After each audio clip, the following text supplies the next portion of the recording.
going to Ant-Man Museum later. Woo!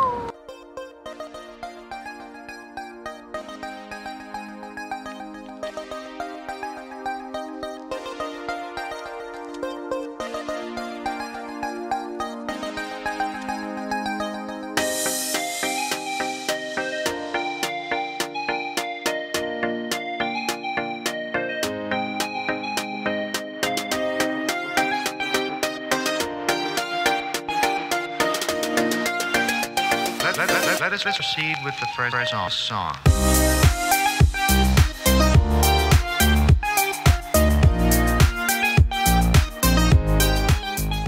Magandang umaga mga ka-eats. Day 3 na natin dito sa Japan.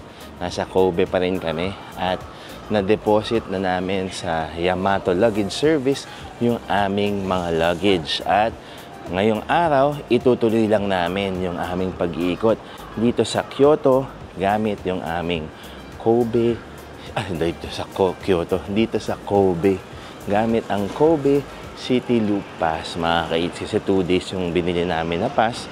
So 2,500 yen for 2 days na yon mga ka-eats, 1,000 per adult at 500 naman para kay Bini. So today mag-iikot lang kami sa may harbor area ulit, sa may Chinatown, at mag-iikot-ikot. Titingnan natin kung makakapag-shopping tayo mamaya. At titingin tayo kung makakain tayo dun sa Yakiniku Shabu Shabu restaurant na sikat sa YouTube mga ka-eats. So, after namin mag-breakfast, nag-iikot na kami ngayon dito sa area kung saan malapit sa may Sanomiya train station. At excited na yung mga bata mag-gachapon ulit. Tapos, kakain lang, mag-iikot. At titingnan natin kung makakapag-shopping tayo mga ka-eats. See ya! Let's proceed with the first song.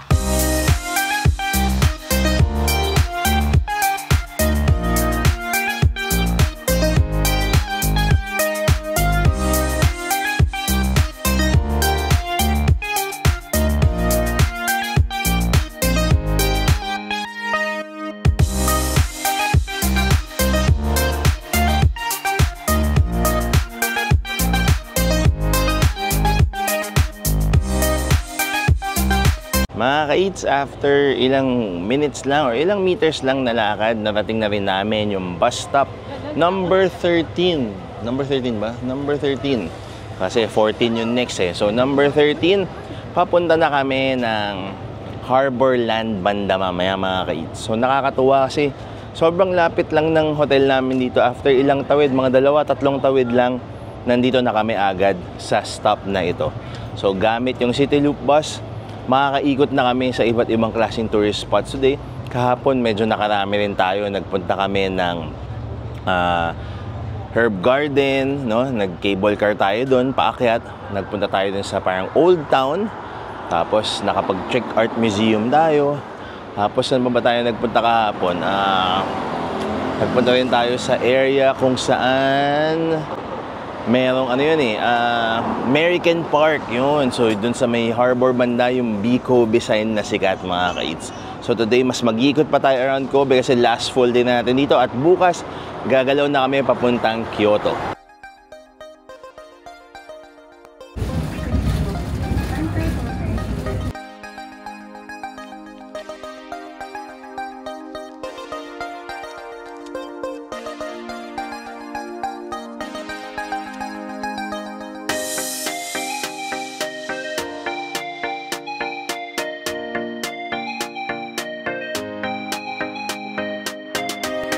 Hello mga ka-eats, nandito na kami sa may harbor area. Bumaba kami sa Kamomeria.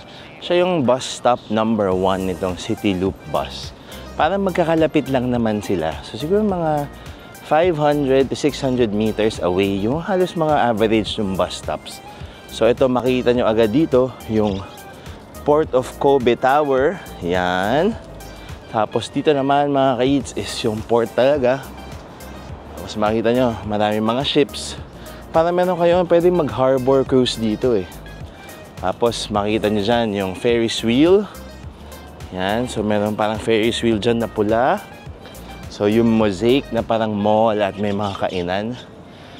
Tapos banda dito sa side na ito, yung B Kobe na parang monument na nakalagay. So lakad-lakad lang kami dito, ini-enjoy lang namin yung weather. Tapos yung site, napakaganda. Sobrang relaxing mga kids. Tapos sobrang sulit na nung City Loop bus kasi parang isang sakay per adult is 260 yen. Per child naman, 130. Eh kung bibili kayo ng 2-day pass, pag nag-Kobe kayo, 1,000 yen lang yon. Tapos 500 naman for bata. Tapos iba't ibang sites na yun. Tapos unli na yun mga kids. Unlimited sakay at baba na sa mga iba't ibang klaseng tourist spots dito sa Kobe. So talagang enjoy na enjoy. At sulit na sulit yung aming 2-day pass at yung aming stay dito sa Kobe. Kasi nung una inisip lang namin kung Kyoto, Osaka lang talaga. Pero buti na lang last minute nag-decide kaming mag-Kobe kasi sobrang panalo. Enjoy ka ba? Oo naman. At least different part naman na kasi last time Osaka, Kyoto kami. So ngayon nadagdagan ng Kobe. So maganda na naka-explore kami dito.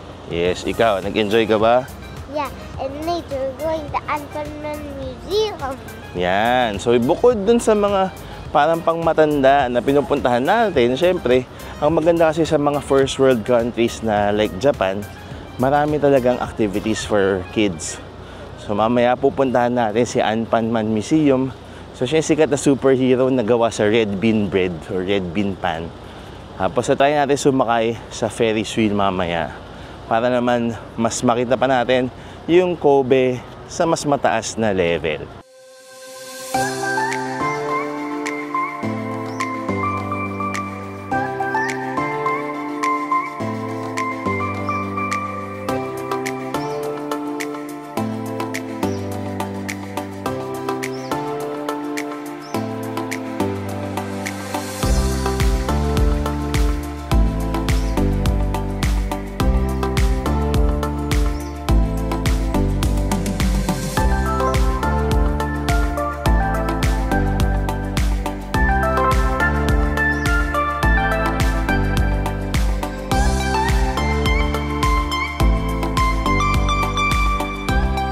Hello mga ka-eats, nandito na kami ngayon sa may mosaic kung saan meron silang passageway na parang mala shopping street na iba't ibang klaseng artsy-fartsy.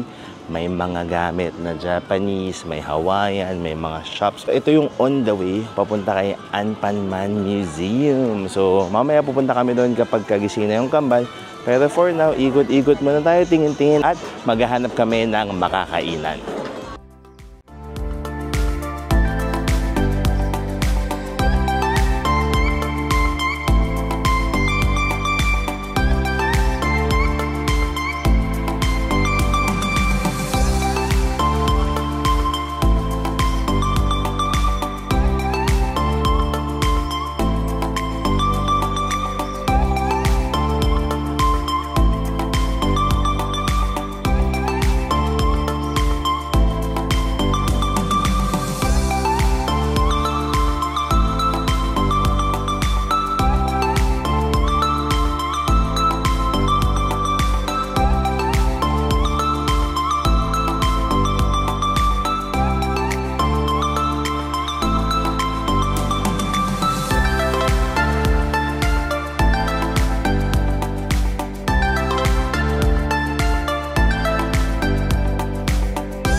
Hello mga ka-eats, nandito na kami sa loob ng Kobe Fisherman's Market kung saan kami ay magbo-buffet. Meron silang unlimited sushi, unlimited dessert, unlimited pizza, pasta, fried food, drinks pag nag-add-on kayo. Pero kung hindi, may free water naman. Tapos pwede rin kayo mag-alcohol dito na plus mga almost 2,000 yen. Yun sa drinks parang almost 300 yen. Siyempre may kiddie meal at iba pa. So susulitin lang namin ito muna bago kami magpupunta ng Anpanman Museum. Kakain muna kami mga ka-eats. Abangan ninyo yung Anpanman Museum at yung mga kakainan namin dito sa Kobe Fisherman's Market.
Hello mga ka-eats, tapos na kami sa aming time dito sa may Mosaic Harborland.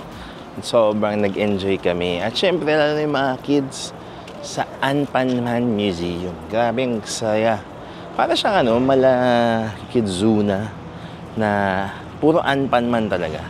Iba't ibang characters, iba't ibang activities na pwedeng gawin. Tapos talagang ang saya lang. Sobrang saya. Meron silang show na napakagaling, nakaka-aliw. Parang kala mo nagigets namin. Pero yung Japanese siya, pero masaya. Sobrang fun. Talaga nag-enjoy yung mga kids. Tapos lumalapit pa yung mga mascot bandang huli. Ang galing nila sumayaw. Si Baikin Man, si Anpan Man. Diba? Gabi. Tapos ang ganda rin nung kanilang activity na kung saan pwede gumawa ng hat na malaan pa naman. Parang ganito. Yan. It's a captain hat. Captain Anpanman. Tapos nakakits bumaba kami sa ground floor para tingnan yung iba't ibang klaseng shops, food and beverages na Anpanman inspired. Nakakatuwa yung mga shops sila. Iba't ibang klaseng merch na talagang kung wala kang control, budol is real mga kaits. Panalong panalo. Ang ganda. Tapos nag-merienda lang kami sandali sa may Calbee kanina para lang may makain.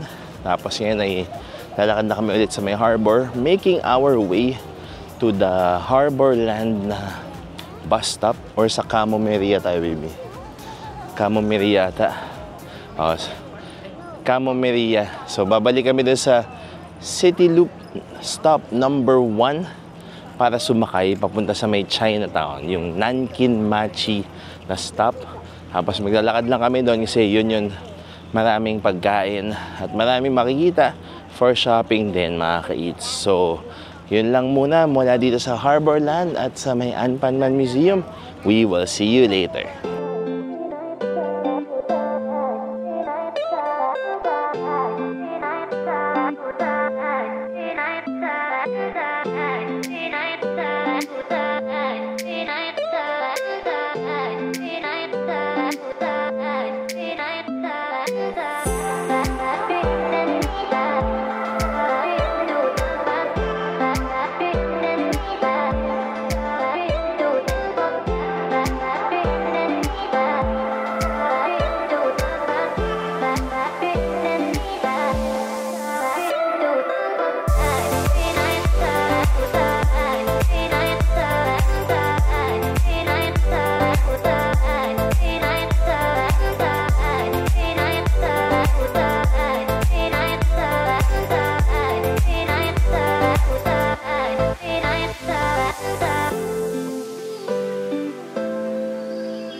Mga kaits, matapos magpahinga ng sandali sa hotel, pupunta na kami sa kakainan namin na Yakiniku Shabu Shabu at iba pang restaurant. At sana makaupo tayo sa kanilang restaurant dahil balita ko from Paolo from Tokyo, masarap daw kumain talaga dito mga kaits. So lalakarin na namin, mga 4 minutes away lang siya from Sanomiya Station, kaya tingnan natin kung anong restaurant to.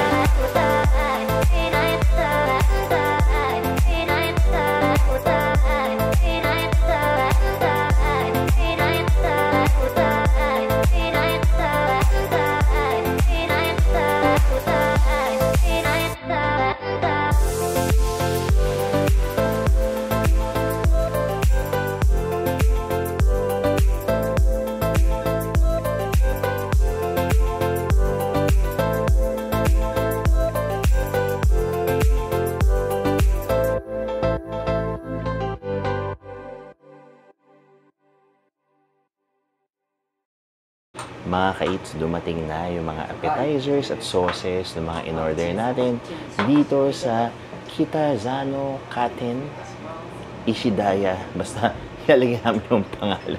Hindi ko kung nasasabi ko siya mabuti, pero malapit to sa may Sanomiya Station. Nako mga kaits, napanood namin to kay Paolo from Tokyo. Shoutout to you, sir. Nako, idol natin yan, vlogger from Japan. Pero kapwa Pilipino namin. Kumain sila dito parang years ago at napanood namin ito sa vlog nila. Masarap daw yung sukiyaki dito, kaya yun try namin at nag-order din kami ng Yakiniku mga kaits. Papakita namin sa inyo yung iba't ibang kakainin namin dito sa restaurant na ito. Sigurado magiging masarap to kasi ang laki ng tiwala namin kay Sir Paolo from Tokyo.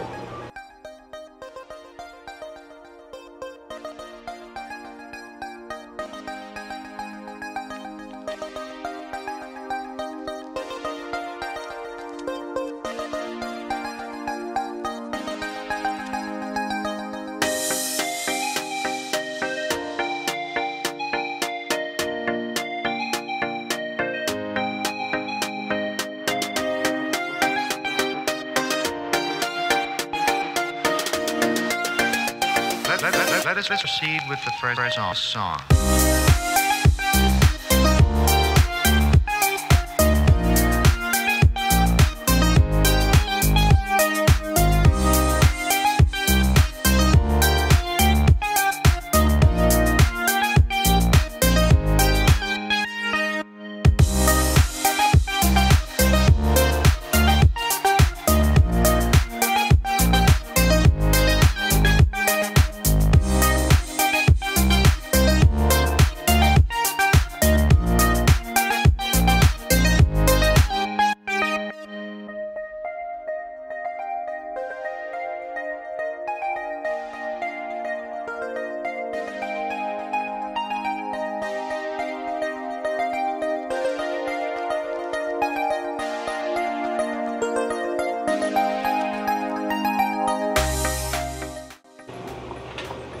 Grabe mga kaits, sobrang saya namin. Parang kahit medyo mahal siya, yung sukiyaki parang 4 na slice lang na maninipis. Pero sobrang legit na Kobe beef. Yung talagang tunaw na tunaw, no, be? Tunaw na tunaw sa bibig mo agad. Lasang-lasa. Ito yung melt in your mouth. Walang bola. Talagang sobrang sarap. Talagang sinawsaw lang sa itlog. Yun na yun. Tapos itong Yakiniku din, grabe. Yung Yakiniku mas mahal siya ng konti sa Kobe beef set na sukiyaki.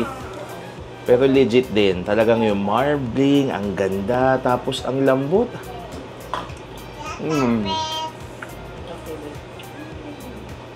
At si Bini tuwan-tuwa mga kaits. Sobrang panalo. Enjoy muna namin to mga kaits ha. Pero sobrang sarap. Highly recommended. Kahit medyo mahal, okay lang. Minsan lang naman to. Itodo nyo na. Kumain na kayo dito. So, baby, nasarapan ka ba sa ating dinner? Grabe. Parang first time ko makatry ng ganitong klaseng Kobe beef na melt in your mouth. Tapos, grabe yung lasa. Yung, alam mong ilang araw ko siyang ikukwento at pag-uusapan. Ganon siya kasarap. Kahit yung sukiyaki, yung sabaw nila, tamang-tama yung lasa. Ang sarap. It's good. Really good. Ikaw, ano naman masasabi mo sa dinner natin dito? Mommy and Daddy were right.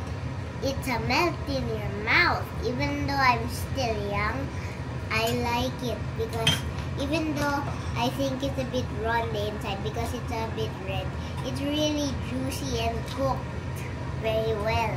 I love it.